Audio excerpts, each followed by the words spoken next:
How you doing, baseball fans? The Phillies are on the verge of clinching a spot in the World Series for the first time since 2009.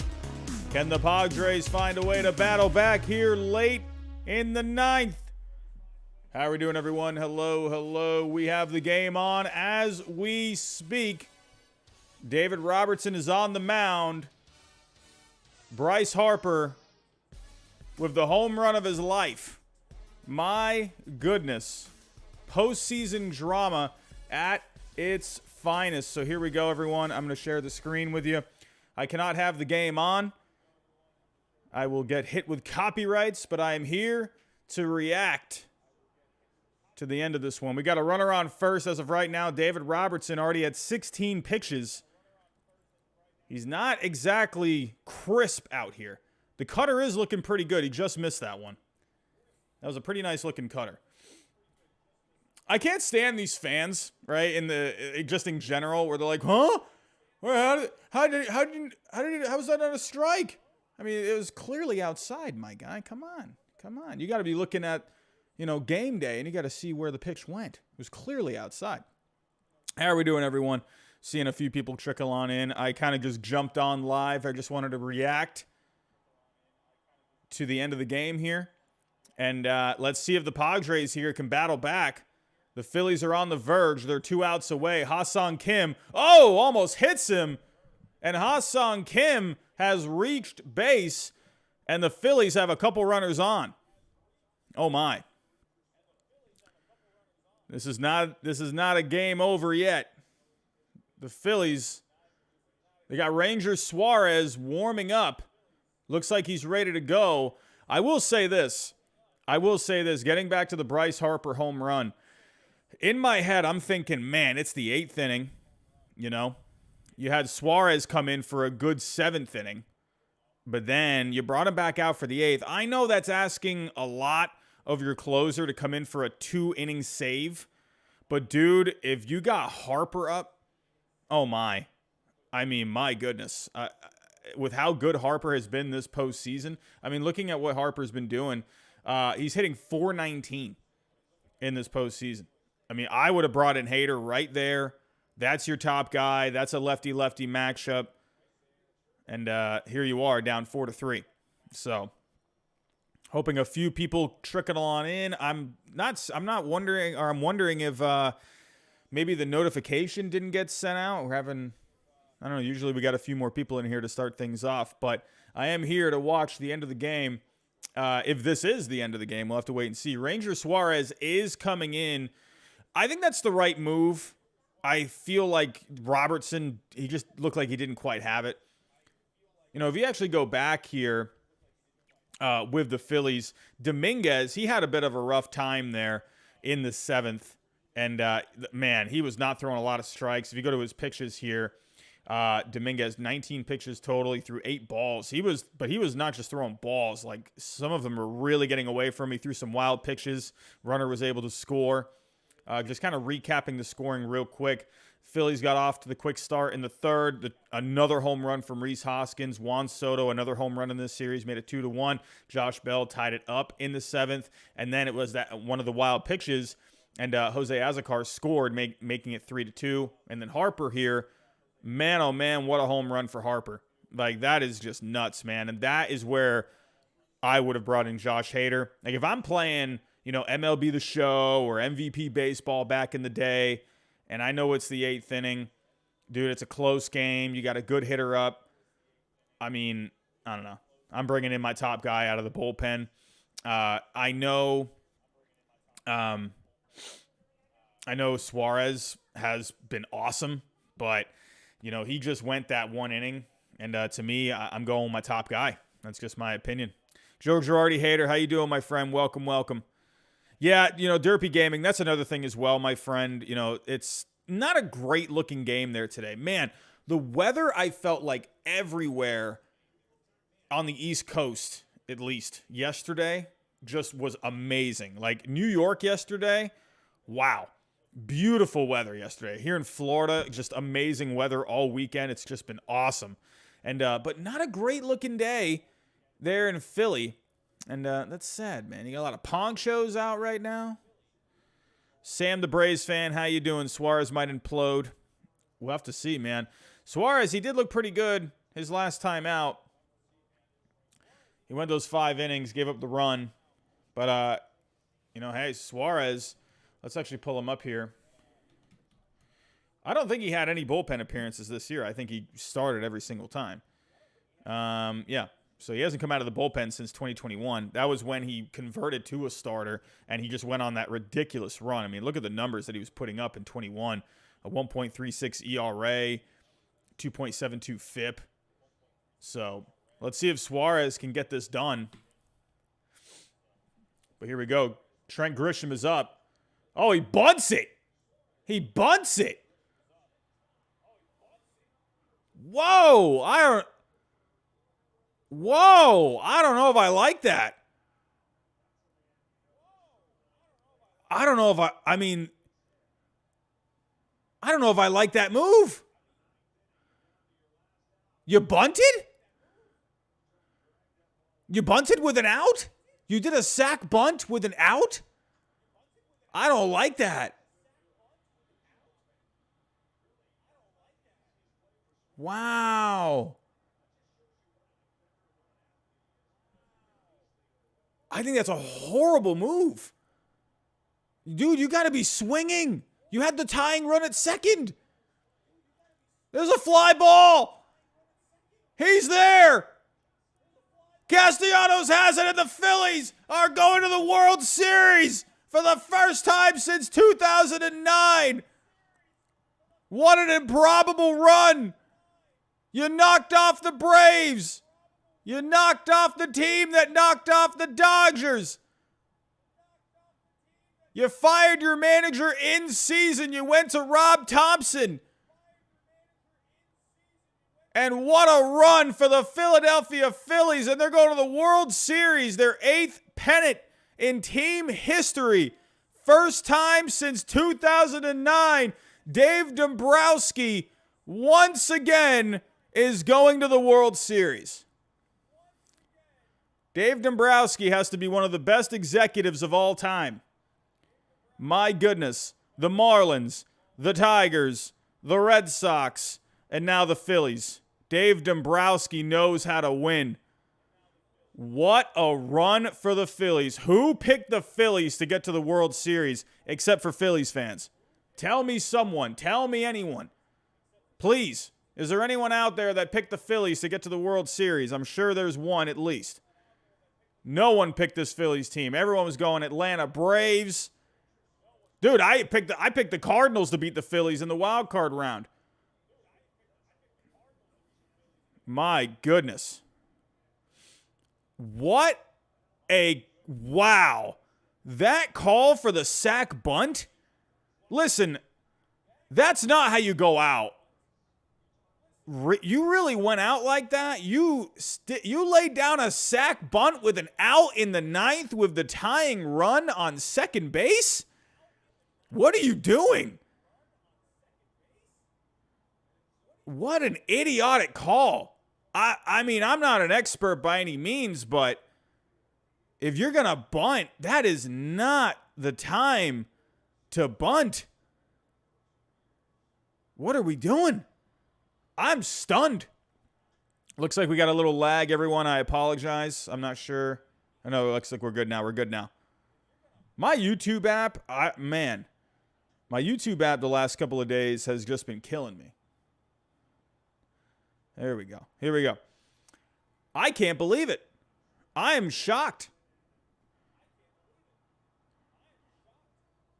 They laid down a sacrifice bunt in the 9th inning with an out. Now, if you have no outs, okay. All right, but then you got a couple outs to play with. Did Bob Melvin forget how many outs they had?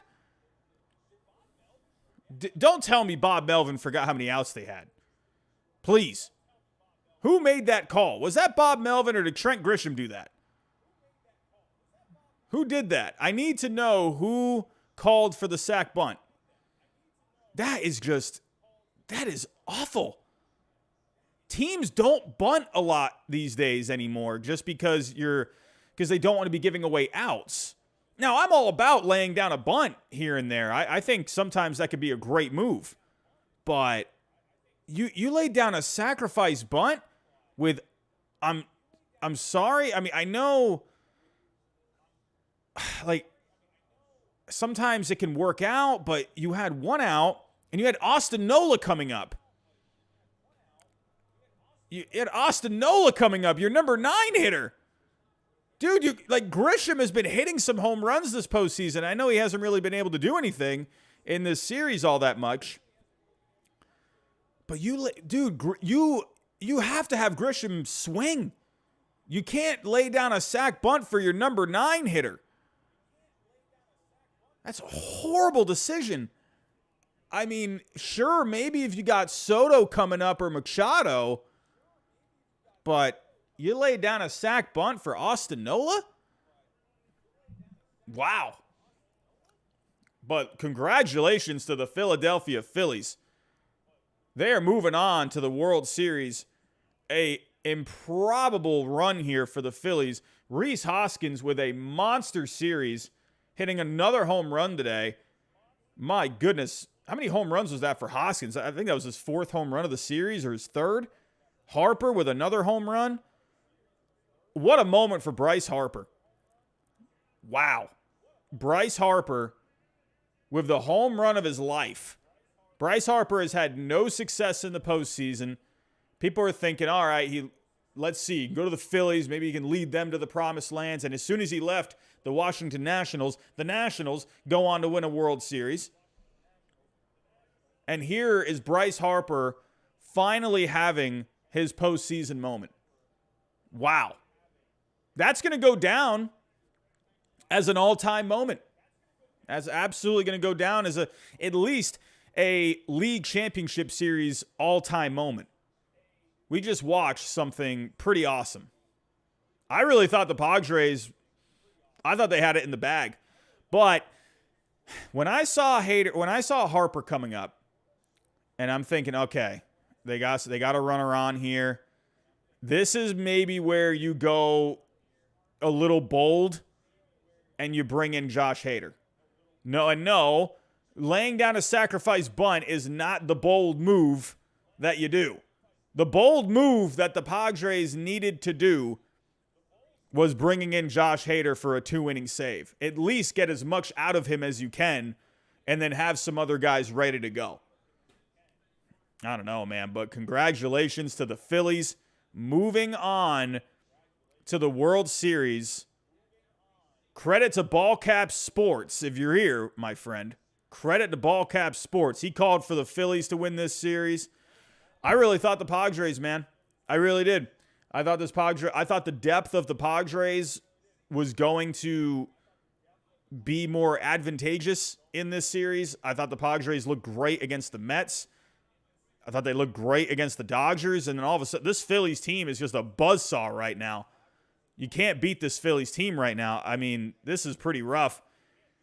I'm going to say this right now. The Phillies are hoping that the Astros sweep tonight. They're hoping for a sweep. They're hoping the Yankees just lay down. Because if the Phillies have to go and rest for an extended period of time and to wait out that series, that's only going to hurt them. They need the American League Championship Series to be over tonight because they are red hot. This is one of those hot teams. All right?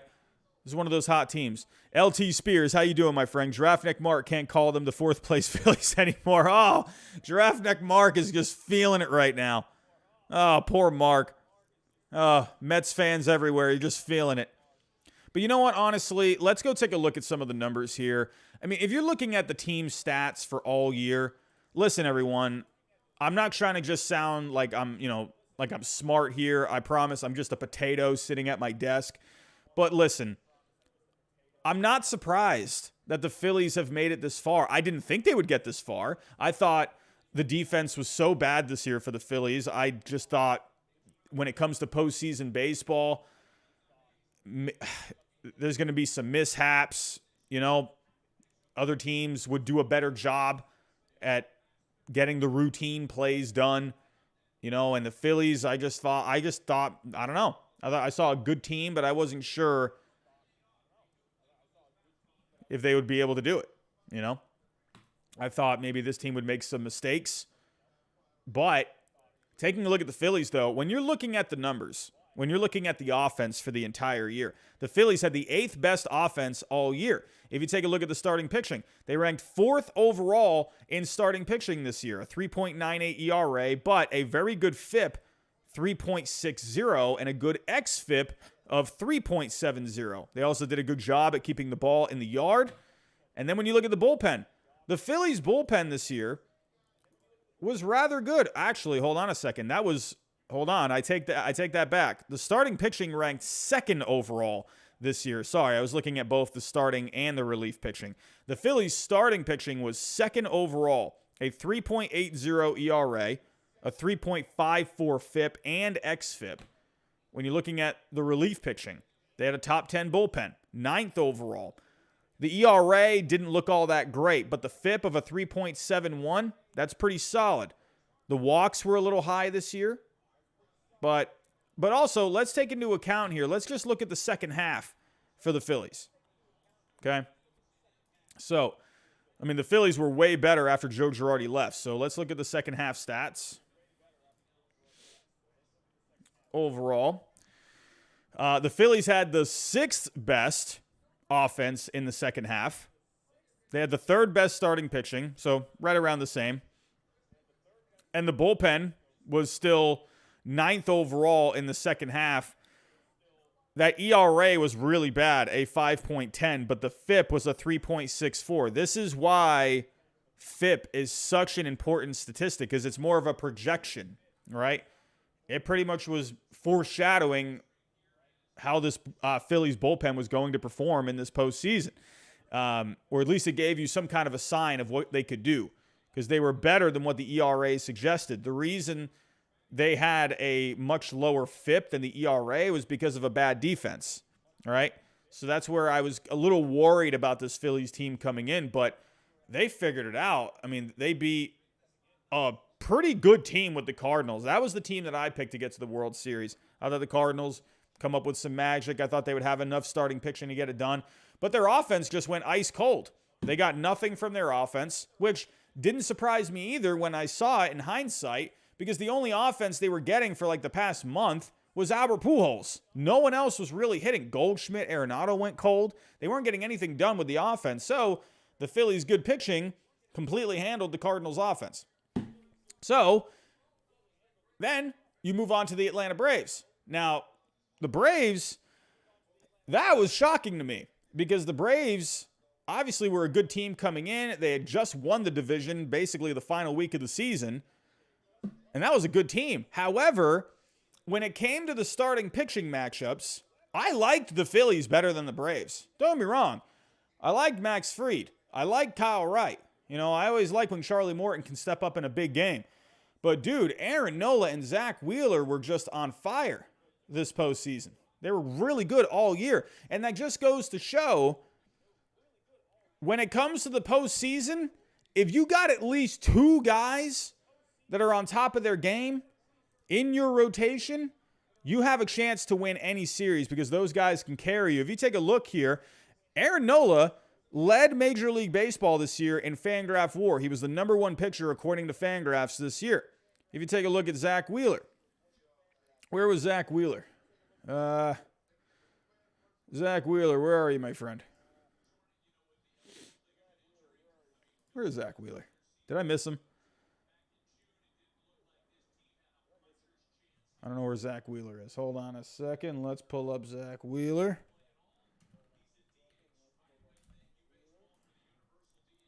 He had a good year. Where is he ranking? He had a 4.1 Fangraph WAR. So let's go back. So where was he? Okay, did he not have the qualified innings? How many innings did Wheeler throw? Oh, okay, that's why. 153 innings. So let's go 150 innings. So Wheeler this year, he was number 15 overall in Fangraph WAR. So when you got the number 1 guy in FWAR and another guy in the top 15, you're looking pretty good in a postseason matchup, especially in a 5-game series where Max Fried was number 7 overall. But after that, it was a pretty big drop-off, right? Kyle Wright was good, but Kyle Wright, it wasn't when you're looking at the overall numbers, you're going to go with a Zach Wheeler over a Kyle Wright, So the Phillies had the advantage in starting pitching going into that series. That was something I was a little worried about. I thought the Braves just overall with the team that they had, just a good overall team, I thought would outlast the Phillies. And look what the Phillies did, man. They're just coming together at the right time. And then coming into this series against the Padres. Listen, the Padres, their offense this year, 8th overall in the second half. Starting pitching was pretty solid for the most part. However, in the second half, San Diego was a little middle of the road, 16th overall. But the bullpen was good. 8th overall in the bullpen in the second half. So when you had the Padres going in against the Mets, the one thing in that series with the Mets was all of a sudden the Mets just started to not really look all that great. They had just lost the division. It looked like their momentum was really slowing down. They were having some injuries. DeGrom, Scherzer, they didn't look good in that Braves series. And then but the Padres, they just got some really good starting pitching in that series. And then they overcame the Mets. And then you're going up against a powerhouse Dodgers team. But I liked the Padres starting pitching better than the Dodgers. I mean, I know the Dodgers were a powerhouse, winning as many games as they did. But I saw a weakness with the Dodgers. I said it every single week. If you watched my power rankings, every week I would say, I don't know about this Dodgers starting pitching. And then I would have all these Dodger fans like saying stuff to me in the chat. Like, Robbie, you don't even know what you're talking about. The Dodgers, they're so good. Robbie, like, my goodness. Have you watched the Dodgers? It's like, I'm looking at the numbers here, my friends. It's like, I don't know. I wasn't really excited. I like the Dodgers pitching. I like their starting pitching. But I didn't really like it in a playoff series all that much. And this postseason has showed us how big starting pitching has been. It's been huge. I love the starting pitching in this postseason. You're getting guys that are going deeper into games. You're not really going to these bullpen games so much anymore. Sure, like you're getting a couple. I honestly think the Padres, I think where the Padres really lost this series. Listen, right now, Bob Melvin is looking pretty bad. I'm guessing he was the one that called for the bunt. Unless Grisham took it into his own hands, I'm sure he wouldn't do that. I don't know, man. If you're up there and you did a bunt without anyone telling you to, I don't know. I would think Melvin called for the bunt. To me, Melvin looks really bad right now because first off, you started Clevinger yesterday. Again, like you had front row seats to Clevinger against the Dodgers. He looked horrible. Don't get me wrong. I know the Dodgers offense is really good, but Clevinger just stunk, right? And you left him in like a hit or two long. I would have taken him out after the first hit that he gave up. I don't know. I would have just gone with just a bullpen game. If you're going to go to a bullpen game, that would have been the time to do it, I think. I'm not going with Clevinger. I'm not going with Manaea. And then you brought in Manaea. He had a rough inning there. He gave up a run. But then you brought him back out for another inning. And then he just got slaughtered. I'm thinking, like, what the heck? Why are you leaving this guy in so long? Why didn't you just start Martinez? To me, I would have gone with Nick Martinez for 3 or 4 innings to start off the game. Martinez looked really good. 3 innings. Didn't give up a run. Bob Melvin, I think, really goofed up this series, man. And in the end, I mean, there's nothing you can do. I mean, then again, I understand Suarez has been really good. I can understand wanting to leave Suarez in during that spot because he has been good. However, when you see Harper coming up and he's just been red hot, I think he just got the MVP for the series. I would think obviously Harper is the MVP of this series. But dude, you got to bring Hader in. If you want to have a bold move, Hader is the move right there.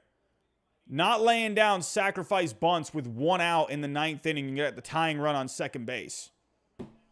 That's not the move. It's not the move. I understand maybe Grisham has an, let me actually see here. Grisham against lefties.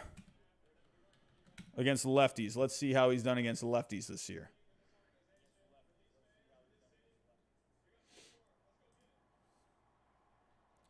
So Grisham against the lefties has actually, his numbers were not great overall this year, but he's actually hit lefties a little bit better than the righties. About 30 points higher against the lefties. I don't know, but Grisham woke up in this postseason. He was hitting bombs. So to me, you took the bat out of Grisham's hands. I would have had, if you were to have someone bunt with 1 out, it would be Austin Nola. I'm not having Grisham bunt. That was ridiculous. Like to me, I think Bob Melvin really just showed that he did not know how to handle this. I'm sorry. That might be pretty harsh. Melvin just really showed a few moves here that were really questionable. And I think in the end, the players got to play. But there are definitely some decisions that can make a huge difference. And some of these decisions that Bob Melvin made really were not good. So in the end, when you combine with how hot the Phillies have been, with just also how good they've been, I don't want to just put all of this like the Phillies are like a hot team. They are hot, but they're good too. So it's not, I don't want to just get people to think like this is like some like improbable team. I mean, it isn't an improbable run. When you look at the record and everything, and you look at the teams that they had to go up against, and, you know, just how good this Braves team was, you know, this Padres team beating this Dodgers team in the previous round. I mean, yeah, it's definitely improbable, but it was not impossible by any means. Like, I don't want people to think this is just some miracle run for the Phillies. It's not a miracle by any means. The numbers are there to back it up. Yeah, they've hit their stride. I just don't want people to think this is like just a miracle. This is not a miracle. This is a good team. So, in the end, and hey, yeah, Andrew Phillips in the chat. Thompson outmanaged Melvin. He absolutely did. Rob Thompson, and you know, and this is where I'm going back here to Britt Garoli of The Athletic, who did this article. You know, I've said this a few times on this channel. She did this article back when Joe Girardi got fired, listing all these candidates for the Phillies to consider, right? And she put Rob Thompson as an internal candidate. And I'm thinking, like, can we at least have Rob Thompson, like, managed for a game, 2 games, maybe a week before The Athletic starts printing off articles, you know, trying to just, get people to click on your articles because you're a dying company that had to sell out to the New York Times. And then Britt Garoli calls me out in the Twitter feed saying, oh, did you read the article? Because I commented on it saying, wow, the disrespect to Rob Thompson, like making this article was just so disrespectful to Rob Thompson. And then, but of course, she wanted to save herself in the article by putting Rob Thompson as an internal candidate. But it's like, come on, you knew that was the boring thing. You wanted to do this whole article, putting all these names, because you wanted people to read it. I get it. I understand it. But it was just calling me out for that when I was the one simply sticking up for Rob Thompson, and look at the job that he's done. It's fantastic. An amazing job. The guy, obviously, the Phillies organization, they knew this guy was the perfect guy to step in, right? They knew that he would have the best shot at leading this team to any sort of contention, right? Joe Girardi was not that guy anymore.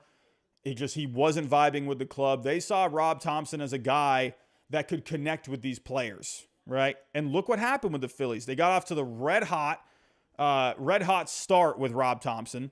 They completely turned their season around, and they look great for the rest of the season. So, give it a lot of credit to Thompson, man. He really kept this team together when they were really not looking good. I mean, if we go here to the Phillies, so in that first month, I believe they were, 7 games under 500?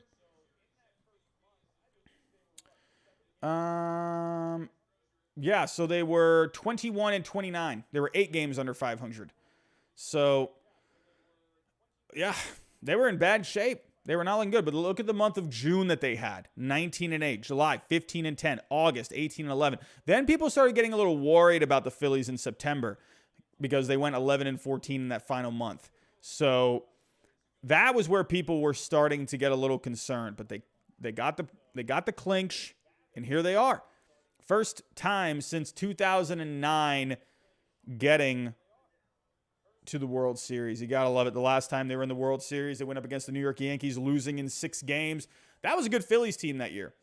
I really enjoyed that Phillies team. Let's actually go pull up that Phillies team. Let's go take a trip down memory lane. I always think of Jimmy Rollins on that team. So, obviously, Chase Utley was very good. Worth. Oh, remember, look, J.A. Happ. Oh, my goodness. Ryan Howard, Victorino on that team. Raul Ibanez, Carlos Ruiz, Blanton. Remember Cole Hamels there? Man, oh, man. This is a couple years before that super rotation when you had Roy Halladay, Cole Hamels, Roy Oswalt, Cliff Lee. Oh, that rotate. I'm actually doing a video right now, Phillies fans. If you're in the chat, I'm working on a video on the 2011 Phillies. I'm pretty excited about that video. Pretty excited about it because that was a heck of a team. That was a heck of a rotation, and I could not believe that team lost in that postseason. But I digress. The Phillies, give them a lot of credit here.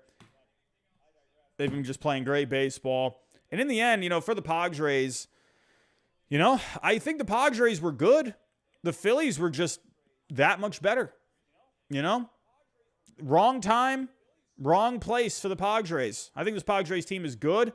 Maybe another time, another place, the Padres could end up winning this series because I think both teams were pretty even coming into this. I expected a longer series than this instead of 5 games. I mean, the Padres were looking like they were going to win. And I said this last night too. I said this, don't let the Padres win today. Because if the Padres won this one today and you went back to San Diego for 2 more games, I would have been pretty worried for the Phillies, to be completely honest with you. So good for the Phillies for closing it out at home. If you went to this game, I mean, what a game. What a game. What a great game. If you went to this game, this is going to be one that you will remember for the rest of your life. I mean, my goodness. If you were there when Harper hit that home run, that place literally had to have been shaking. Had to have been. My goodness. Can't even imagine it. But Phillies fans, congrats to you. Wow. What a season. What a season. So many ups and downs this year. I'm excited. Most likely we're going to be seeing the Phillies and the Astros. I don't see the Yankees coming back. I think the Yankees are going to get swept. I will be back tonight to react to that game. I will definitely be here for the end of the game. I'll react as the game ends. And we will be doing a post-game recap no matter what happens, whether or not the Astros do indeed go to the World Series or the Yankees end up staying alive. But everyone, on the way out, if you can, hit that like button for me. Also, if there is anyone new in the chat, think about subscribing down below. We are trying to get to 27,000 subscribers by the end of the World Series. Looks like I don't know, it's going to be pretty tight. We might be able to get there, but you're going to have to help us. Hit that subscribe button for me. Hit the bell notification. Share the stream. Share any of the content on the channel as well. But everyone, I'm going to get out of here. I'm going to go make myself some dinner. I am starving. I'm actually going to keep working on some content that I hope to post this week. But I will be back tonight, everyone, so make sure you hit the bell notification. That way you know when I go live in, I don't know, probably about 4 hours, 5 hours from now. So I will see all of you tonight. Thank you for stopping by, and I'll see you soon.